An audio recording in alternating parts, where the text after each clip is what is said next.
Avevamo promesso che entro il 28 ci sarebbero stati i nuovi DG della sanità, nessuno ci credeva, siamo riusciti a vincere questa sfida contro il tempo e sono convinto che persone di qualità sapranno dare il meglio nelle rispettive aree di riferimento. Ho chiesto loro massimo impegno, operatività fin da subito e soprattutto una forte attenzione ai territori e alla medicina territoriale. Il presidente Stefani ha firmato i decreti di nomina dei nuovi direttori generali della sanità come promesso.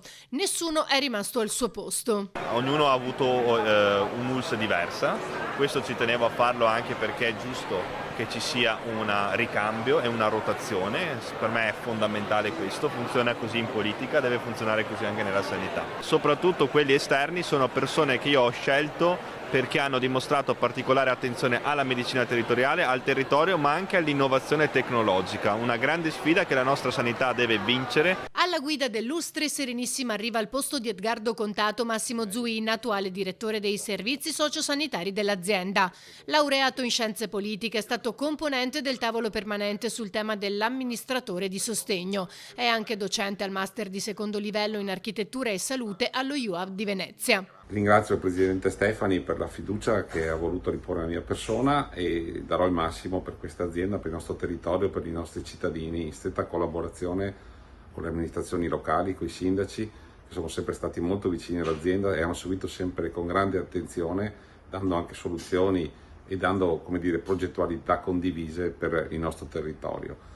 Voglio ringraziare tanto anche il dottor Contato per tutto quello che ha fatto in questi 5 anni, che ha fatto crescere la squadra e fa sì che la sanità sia sempre più vicina al cittadino, e questa sarà proprio la nostra sfida da qui ai prossimi mesi per l'apertura delle case di comunità, una sfida importante che ci aspetta per sviluppare quel percorso ospedale-territorio che è auspicato e sarà, la rivoluzione della sanità nel nostro paese e in particolare anche nel nostro territorio. All'ULSS 4 Veneto Orientale, dove negli ultimi 5 anni è stato direttore Mauro Filippi, ora destinato all'ULSS 5 Polesana, torna invece Carlo Bramezza, ex direttore generale dell'ULSS 7 Pedemontana.